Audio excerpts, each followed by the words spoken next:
Olá, manas, como todas estão nessa quarentena, nesse isolamento social que nós estamos enfrentando nesse período de pandemia? Bom, estou bem, estou aqui enfrentando até agora muito bem esse momento de pandemia. Peço, inclusive, venho aqui também pedir desculpas para vocês pelo meu sumiço.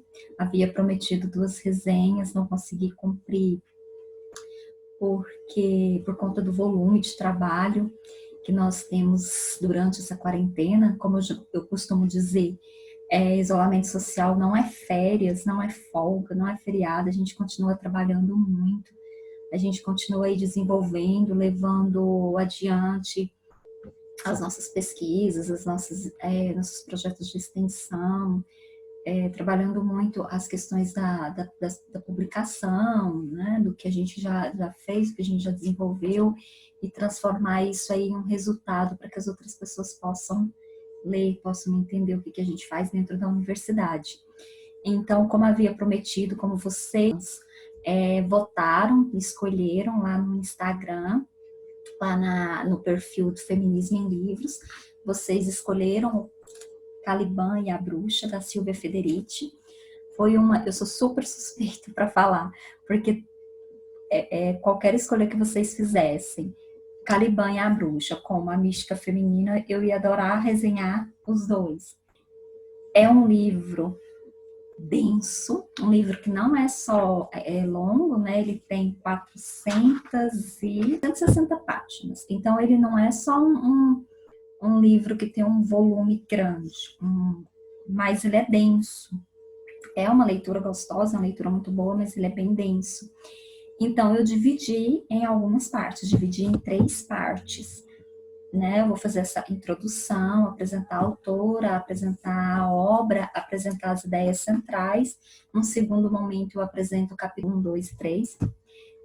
Num outro momento, o capítulo 4 e o capítulo 5, porque assim a gente vai conseguir ter maior qualidade, né? Em vídeos menores e com mais qualidade. Essa edição, essa tradução é da editora Elefante. É uma edição linda, uma tradução muito boa, é um trabalho interessante, um trabalho muito bem feito, é uma tradução excelente. O livro, o material, gente, eu estou super apaixonada por essa edição da Elefante, da editora Elefante. A gente pega alguns livros, não tem a nota do tradutor, você pega solto.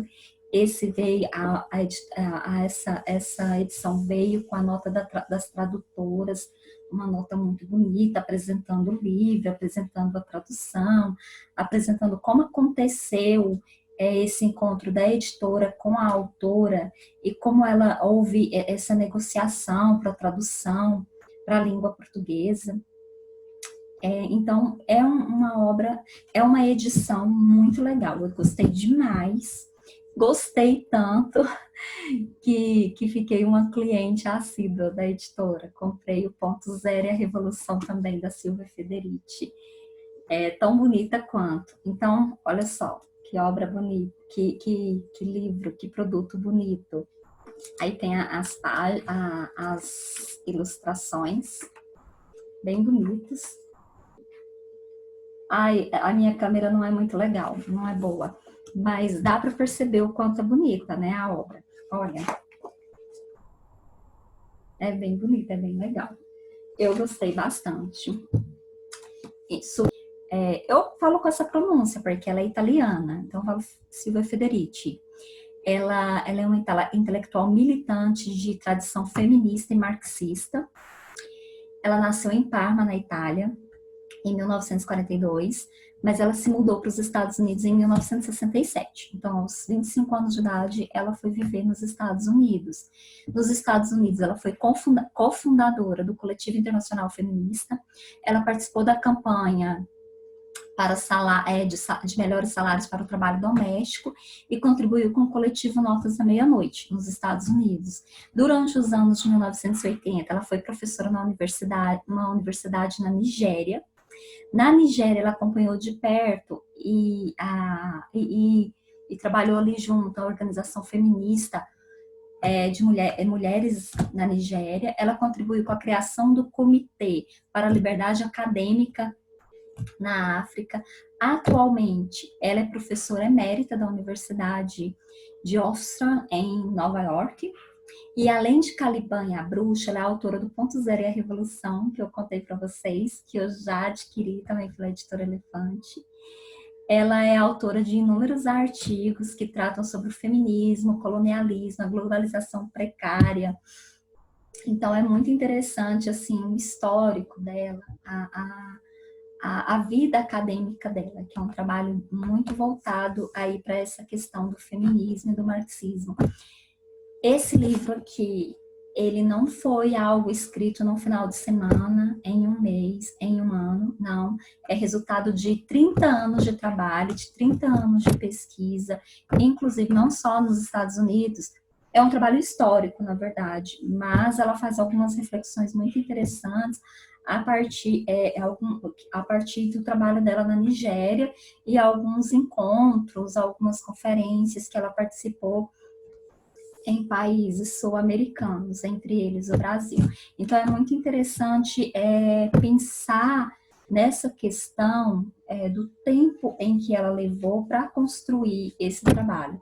Então, é um trabalho longo que exigiu muita pesquisa, né? Muita reflexão.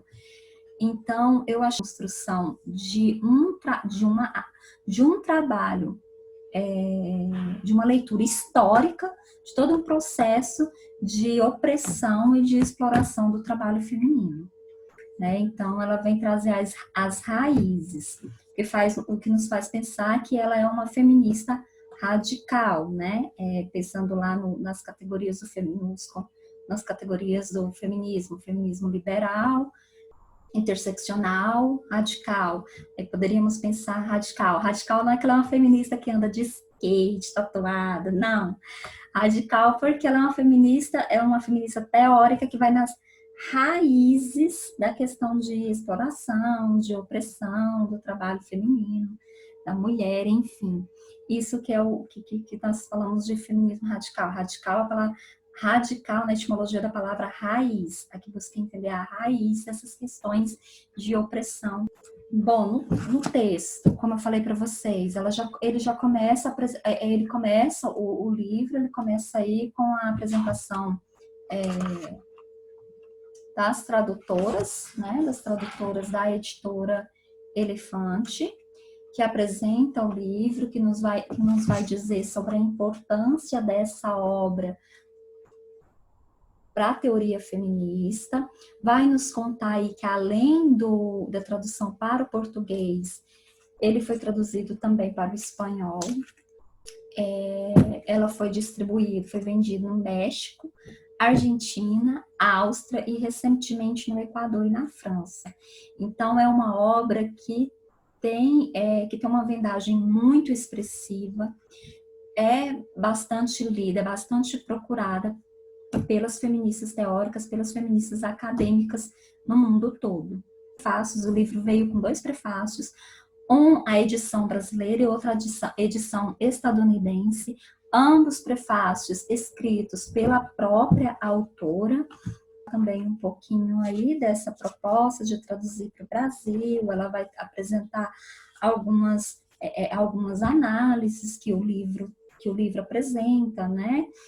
E no prefácio estadunidense, que veio depois do prefácio da edição brasileira, ela vai acrescentar, vai trazer algumas coisinhas aqui que não apresentava lá no prefácio anterior, apresentando alguns trabalhos, algumas monografias, alguns artigos que ela pesquisou para poder dar origem ao trabalho dela.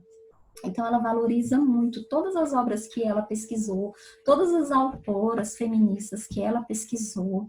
Ela faz aqui nesse prefácio, a edição estadunidense também fala da pesquisa e atividade nas obras de Karl Marx, principalmente O Capital, os 3 volumes, e a obra de Foucault. São duas obras, são dois autores que ela analisa e estuda bastante, porque ela vai apresentar aí alguns pontos, alguns elementos para exploração do trabalho, exploração do trabalho em Karl Marx, e o que Foucault trabalhou e deixou de lado a questão do corpo de uma fonte de exploração para o trabalho. Então, ela vai analisar e vai apresentar outros pontos. Olha, Karl Marx falou isso, mas não deixou de falar aquilo. Foucault da mesma forma. Então, ela vai analisar de forma mais forte, mais eficaz esses dois autores. Mas ela analisa, ela vai trazer várias autoras feministas, várias teóricas, vai apresentar as obras delas. É muito interessante a gente pensar nesse respeito que ela tem por tudo que já foi produzido em relação à mulher, à apropriação do trabalho feminino ao longo do tempo. Então, ela faz essa apresentação. E por que Caliban e a Bruxa? Por que o nome? Caliban e a Bruxa é inspirado na peça Tempestade de Shakespeare. A bruxa é a figura feminina, a bruxa tem mesmo na peça, mas ela fica segundo plano. O Caliban, como a figura masculina do rebelde, é que aparece em primeiro plano. E aí, Caliban, um rebelde, que aí ela quer representar o proletariado rebelde, e a bruxa, que para ela é a figura central no livro dela, ao contrário do Tempestade em Shakespeare, que ela aparece em segundo plano, ela fala, na minha obra, ela vai ser a figura central. Então, é por isso que é o título Caliban e a Bruxa. A bruxa, a mulher ousada, a mulher que pensa, a mulher que fala, a mulher que se impõe e que era muito, né, muito mal vista na sociedade. Inclusive, a gente lembra até de outra peça do Shakespeare, que é a Megera Domada. Que, né, a megera é a mulher que se impõe, a mulher que impõe as suas vontades, né? E ela vai apresentar, então, já desde o início do texto, a questão da divisão sexual do trabalho e o trabalho não remunerado, desde o início ali da era moderna, na transição do feudalismo para o capitalismo, a gente vê uma divisão sexual do trabalho e a mulher, ela fica com aquele trabalho não remunerado. E quando remunerado, muito mal remunerado. Com aquela ideia do sexo frágil, que ela não tem a mesma força de trabalho que o homem, que ela não produz a mesma quantidade que o homem. E aí ela vai provando isso no decorrer do texto, ela vai provando que isso não condiz com a realidade, que a mulher produz tanto ou até mais. E aí, se nós pararmos para analisarmos a nossa questão de isolamento social, a gente percebe que a gente trabalha muito mais, a gente trabalha fora, a gente estuda, a gente ainda cuida de casa, cuida ali da reprodução da vida no ambiente doméstico. Então, ela faz, a gente, nesse momento, é muito interessante a gente ler nesse momento de pandemia, que a gente começa a refletir realmente sobre aí o papel da mulher no trabalho, né? E sobre a divisão sexual do trabalho. Como eu falei no início, sobre a raiz da exploração feminina na sociedade capitalista. Então, ela vai fazer o texto é uma tentativa de repensar a análise da acumulação primitiva, que é uma das teses do trabalho de Karl Marx. Então, ela vai repensar essa análise de acumulação primitiva a partir do ponto de vista feminino, a partir do ponto de vista da mulher. Né? Porque o Karl Marx fez toda uma análise da acumulação primitiva, pensando ali no ponto de vista do trabalhador homem, do trabalhador tanto do proletário homem. Então, ela faz a partir do ponto de vista da mulher, do ponto de vista feminista. Ela vai também fazer uma análise da teoria do corpo de Michel Foucault, né, que ela funde as histórias femininas e masculinas, que ele não faz essa análise, ele funde, né, as duas histórias, né, femininas e masculinas. Ele não faz essa análise, essa separação, como que é a teoria do corpo do homem e da mulher, como é diferente, né? Ele ignora os ataques contra o corpo feminino, que é maior do que no corpo masculino. E aí ela vai citar como exemplo, um deles é o ataque mais monstruoso da história, na era moderna, que é a caça às bruxas. As mulheres eram apedrejadas, eram queimadas, né? Então, sujeitos femininos que ele não fala desses corpos femininos que o capitalismo destruiu, né? A mulher herege, a curandeira, a esposa desobediente, a mulher que se recusava a se casar e optava a viver sozinha, a mulher que incitava a rebelião dos oprimidos. Então, ela faz essa análise do ponto de vista da mulher. Né? Ela analisa a acumulação primitiva a partir das mudanças que foram introduzidas na posição social das mulheres, na produção da força de trabalho das mulheres. E é o que esses dois autores deixam a desejar, segundo ela. Então, esses são os fenômenos analisados por ela e que ela acredita que estão ausentes no Capital de Karl Marx nas teorias apresentadas por Foucault. O primeiro fenômeno é o desenvolvimento de uma nova divisão sexual do trabalho. Como que a mulher aparece nessa nova divisão social do trabalho? Divisão sexual do trabalho, desculpa. O segundo fenômeno é a construção de uma nova ordem patriarcal. Nessa nova ordem, ela é baseada na exclusão das mulheres do trabalho assalariado. As mulheres não recebem o trabalho assalariado, ela passa a ser subordinada aos homens.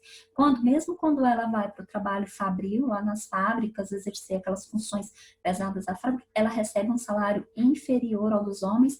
Aí nós temos uma indicação de filme muito interessante para a gente assistir, que é As Sufragistas, que mostram isso. Terceiro fenômeno é a mecanização do corpo proletário e sua transformação no caso das mulheres. As mulheres são transformadas em máquinas, né? O corpo dela passa a ser visto como uma máquina mesmo ali para a sociedade capitalista. Mesmo quando os homens alcançavam certo grau de liberdade formal, as mulheres elas sempre foram tratadas como seres inferiores, né? Elas não só naquele momento, se refletirmos. Como eu falei para vocês, é interessante a gente ler nesse momento de pandemia, isso continua válido, porque se a gente analisar a perda de emprego e a perda de direito, nós perceberemos que isso é mais forte para as mulheres, né? Com a vinda das mulheres para casa, trabalhando em casa, as mulheres, as trabalhadoras, elas perderam o emprego, né? As mulheres que trabalhavam em lojas como vendedoras estão perdendo gradativamente os seus empregos. As professoras em escolas, universidades privadas, para reduzir ali os gastos, estão perdendo os seus empregos. Então, se nós analisarmos do ponto de vista da atualidade, isso continua ocorrendo. As mulheres, elas estão, né, nós continuamos num ponto de inferioridade em relação ao homem. Então, cada fase, para a autora, cada fase da globalização capitalista, incluindo a atual que nós estamos vivendo, ela vem acompanhada de aspectos muito violentos de acumulação primitiva principalmente em relação às mulheres, aos corpos femininos. E ela faz até uma análise, uma comparação da expulsão dos camponeses da terra, a guerra saque em escala global e a degradação da mulher. Como que isso continua acontecendo e acontece de forma mais efetiva em relação aos corpos femininos. Então, são fatores que ela explica que são importantes para se pensar o capitalismo em qualquer época. Fazer essa comparação daqueles camponeses lá na transição do feudalismo para o capitalismo, aqueles camponeses que foram expulsos de suas terras, e na atualidade, como isso acontece em qualquer época de crise. Quem perde os seus direitos primeiro, quem perde o seu trabalho primeiro, são as mulheres. Infelizmente, somos nós que ficamos aí nesse ponto aí de inferioridade, né? Nosso trabalho, ele é questionado, né? Nossa participação, ela é questionada. Então, ela vai falar da grande quantidade de monografias e revisões de história que reconstrui a presença das mulheres na economia rural e urbana para provar o tanto que a participação da mulher no trabalho e na acumulação do capital é importante. Né? Apesar de ser aí vista em ponto de inferioridade, como é importante, como se isso se constituiu. Ela vai mostrar inúmeros trabalhos de revisão histórica que mostram isso, que comprova isso. Ela vai analisar aí o lugar das mulheres no capitalismo, no processo de globalização. Como a transição para o capitalismo ela foi uma questão primordial para a teoria feminista, já que a redefinição das tarefas produtivas, as relações homem-mulher, é um caráter construído para o papel sexual da sociedade capitalista, né? O trabalho do homem, o trabalho da mulher, o trabalho que é mais forte ali para a acumulação do capital.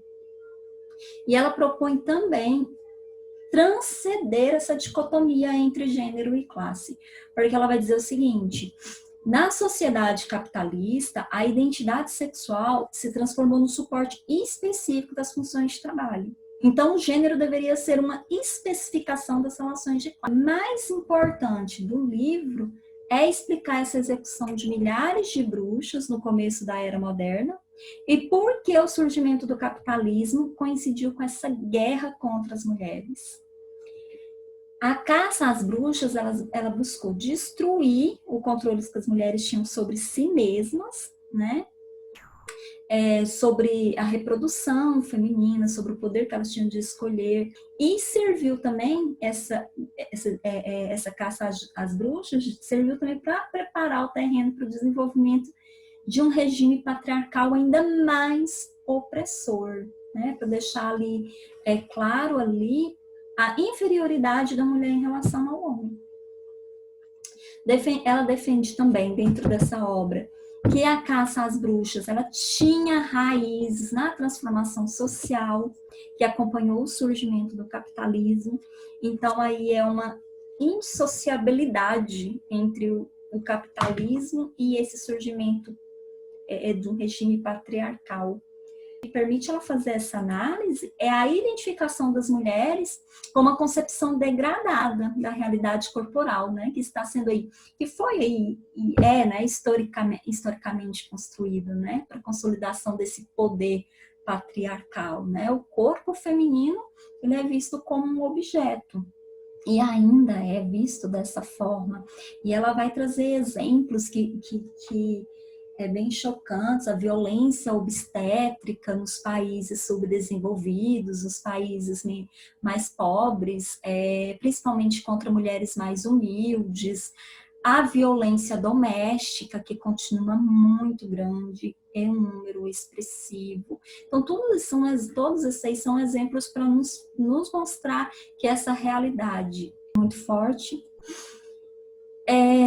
Ela vai dizer que essa dialética que existe entre acumulação e destruição da força de trabalho, tensão pelas quais as mulheres que pagaram o preço mais alto, né, com seus corpos, seus trabalhos, as suas vidas. Então, é um texto muito bom de se ler, mas que sei lá, que você fica um pouco entristecida, né? Entristecida por ver que é um processo longo, um processo histórico longo, que se construiu aí com muito sofrimento, muita dor, muito derramamento de sangue e que se perpetua. E aí traz muitos exemplos da realidade do momento atual. Então, eu apresentei a obra. O próximo vídeo nós vamos tratar, eu gosto de dividir, como eu falei para vocês lá quando a gente estava resenhando o livro da Mary Stonecraft, eu gosto de resenhar capítulo por capítulo. Então, se eu fizer isso agora, vai ficar enorme o vídeo, vai ficar mais de 1 hora. Então, no próximo vídeo eu trago a resenha do capítulo 1 e do capítulo 2. Combinado? Espero que vocês adquiram o livro, comecem a ler comigo, porque vale a pena. É uma leitura muito interessante, é uma leitura muito importante para nós mulheres. Então é isso. A gente se vê no próximo vídeo.